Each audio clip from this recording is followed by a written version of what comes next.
नमस्कार। Unit 3 day 8 के video lecture में आप सभी का स्वागत है। Today's topic is working of multiplier. In last video lecture we have learned about the investment multiplier. Investment multiplier measures the multiple times change in income due to change in investment.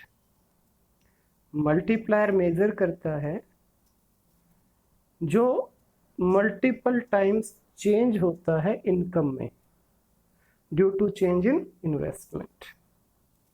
और इसके लिए हमने multiplier का formula किया था change in income divided by change in investment. Second formula हमने किया था about the relationship between multiplier and MPC, and the formula is K is equal to 1/1 minus MPC. And the last formula about the relationship between multiplier and MPS is K is equal to 1/MPS.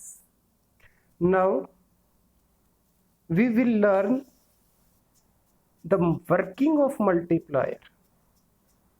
Working of multiplier में हम सीखेंगे कि कैसे investment में change होने से income में multiple times change होता है। जैसे इस शेड्यूल से, इस न्यूमेरिकल से हम सीखेंगे कि कैसे हमने इन्वेस्टमेंट 100 करोड़ रुपीस की लेकिन इनकम में चेंज 200 करोड़ का हुआ। इसका अर्थ है कि इनकम में 2 टाइम इंक्रीज हुआ due to change in investment. Investment में सिर्फ 100 करोड़ का चेंज था लेकिन इनकम में जो चेंज हुआ वो 200 करोड़ का, 2 times than the change in investment.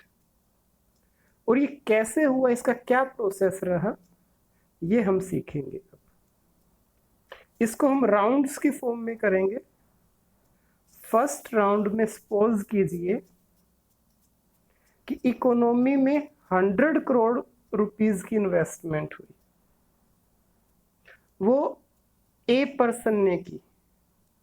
A person whose name is A make an investment of rupees 100 crore. अब ए ने जो इन्वेस्टमेंट की 100 करोड़ रुपीस की, उसके लिए उसने कोई मशीन, कोई लैंड, कोई बिल्डिंग खरीदी होगी। अब जिससे भी उसने सामान खरीदा इन्वेस्टमेंट के लिए, सपोज बी से खरीदा, तो बी की इनकम इंक्रीज हुई 100 करोड़ रुपीस, क्योंकि वो ए की तो इन्वेस्टमेंट एक्सपेंडिचर था लेकिन उसके कारण बी की इनकम जनरेट हुई 100 करोड़ रुपीस। और इस पूरी वर्किंग में एक ही चीज के ऊपर हमें फोकस करना है कि एक का खर्चा दूसरे की आमदनी। One's expenditure is another's income. अब बी की जो इनकम इंक्रीज हुई 100 करोड़ रुपीस, उसमें से कुछ को वो कंज्यूम करेगा, कुछ को सेव करेगा। इस शेड्यूल में हम सपोज करते हैं कि उसकी कंज्यूम करने की जो टेंडेंसी है, उसकी जो मार्जिनल प्रोपेंसिटी टू कंज्यूम है, दैट इज 0.5 और हाफ। मीन्स वो आधा कंज्यूम करेगा, आधा सेव करेगा। तो उसकी जो इनकम इंक्रीज हुई 100 करोड़ रुपीस की, उसमें से 50 करोड़ रुपए वो कंज्यूम करेगा, 50 करोड़ रुपए इकोनॉमी में सेविंग होगी। अब जो बी की कंजप्शन है 50 करोड़ रुपए उसने जो कंज्यूम किए, मीन्स जो एक्सपेंडिचर किया 50 करोड़ रुपए का, उस एक्सपेंडिचर के लिए उसने किसी से कुछ खरीदा है। सपोज सी से उसने कुछ खरीदा, तो सी से उसने 50 करोड़ रुपए का खरीदा है, तो बी का तो वो एक्सपेंडिचर है, लेकिन सी की वो क्या है, इनकम है। तो सेकंड राउंड में सी की इनकम इंक्रीज होगी 50 करोड़ रुपए से। अब सी की जो इनकम इंक्रीज हुई 50 करोड़ रुपए, तो उसका सी क्या करेगा, आधा कंज्यूम करेगा, आधा सेव करेगा, क्योंकि हमने सपोज किया है एमपीसी 0.5 है। तो 50 करोड़ रुपए में से सी 25 करोड़ रुपए कंज्यूम करेगा और 25 करोड़ रुपए सेव करेगा। अब जो सी ने 25 करोड़ रुपीस का एक्सपेंडिचर किया है, उसके लिए किसी से कुछ खरीदा होगा। सपोज कीजिए सी ने खरीदा डी से, तो डी की इनकम इंक्रीज होगी थर्ड राउंड में 25 करोड़ रुपीस।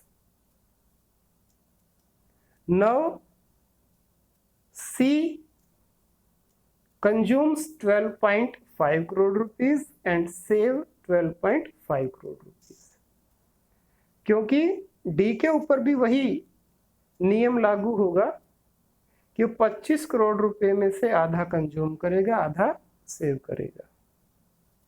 तो कंज्यूम किया 12.5 मीन्स 12.5 करोड़ रुपीस और सेव किया 12.5 करोड़ रुपीस। ये प्रोसेस इनफाइनाइटली ऐसे ही चलता रहेगा। तो लास्ट में जब हम सम करेंगे तो चेंज इन इनकम की वैल्यू आएगी 200 crore rupees, change in consumption 100 crore rupees and change in saving 100 crore rupees.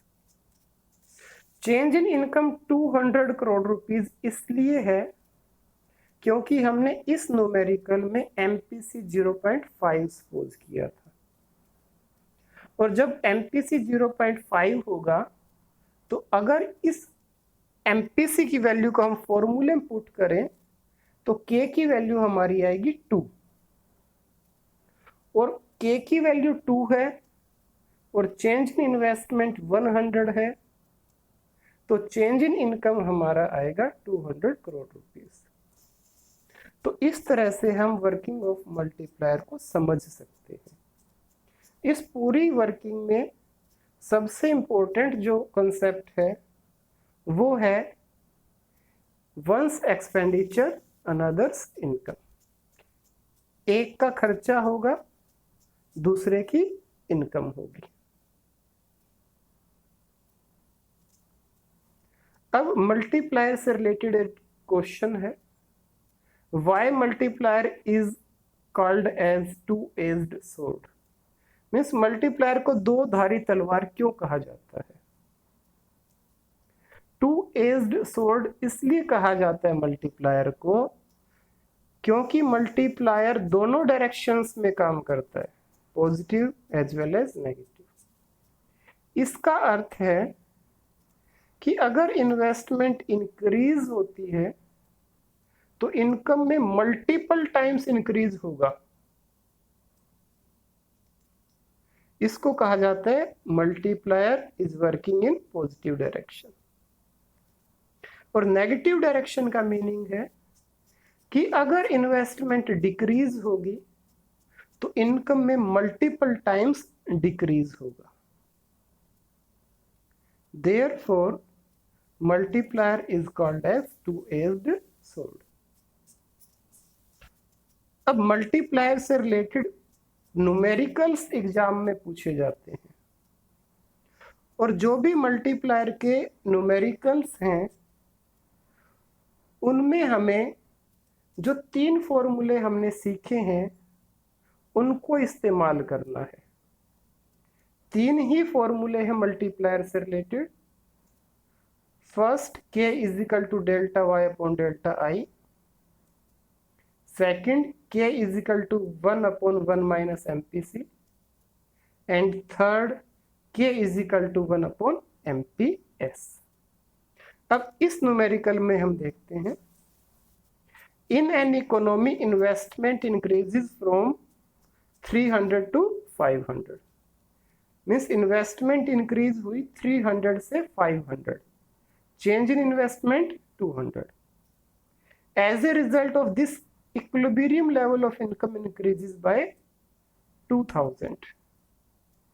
इस 200 के इन्वेस्टमेंट में चेंज से इनकम में इंक्रीज हुआ 2000 का. Calculate marginal propensity to consume. तो हमें गिवन है डेल्टा आई की value 500 minus 300 is equal to 200, and delta Y की वैल्यू गिवन है 2000. तो के की वैल्यू आएगी 2000 divided by 200 is equal to 10. Income में 10 टाइम्स इंक्रीज हुआ, के की वैल्यू है 10. अब हमें वैल्यू निकालनी है एमपीसी की. एमपीसी की वैल्यू को निकालने के दो तरीके हैं, दो फॉर्मूले हैं. या तो आप पहले एमपीएस की वैल्यू फाइंड आउट कर लीजिए जैसे कि हमने किया है, K is equal to 1 upon MPS. ये हम फॉर्मूला कर चुके हैं. के की वैल्यू 10 है, एमपीएस की वैल्यू आ जाएगी 1 अपॉन 10 0.1. अब एमपीएस की वैल्यू मेरे पास है, एमपीसी की वैल्यू हमें फाइंड आउट करनी है, और रिलेशनशिप होता है एमपीसी और एमपीएस में, MPC plus MPS is equal to 1. तो एमपीसी हम कैसे निकाल सकते हैं, 1 माइनस एमपीएस करके. तो एमपीसी की वैल्यू आएगी 1 माइनस 0.1 इज इक्वल टू 0.9. इसके अलावा हम एमपीसी की वैल्यू डायरेक्ट भी निकाल सकते थे. किस फॉर्मूले से, K is equal to 1 upon 1 minus MPC. अगर इस फॉर्मूले में भी हम के की वैल्यू को पुट करते और एमपीसी की वैल्यू फाइंड आउट करते तो 0.9 ही हमारी आएगी. मीन्स ये तीन फॉर्मूले हैं मल्टीप्लायर के, इन तीनों को कैसे यूज करना है वो हमें आना चाहिए. और most of the time multiplier के कंसेप्ट से न्यूमेरिकल ही पूछा जाता है बोर्ड एग्जाम्स में. Now is the time for recapitulation. ये रिकैप्चुलेशन में हमारे पास कुछ क्वेश्चंस हैं. इन क्वेश्चंस को इनके आंसर के साथ आपको अपनी नोटबुक में करना है. इसी के साथ आज का वीडियो लेक्चर समाप्त होता है. थैंक्स.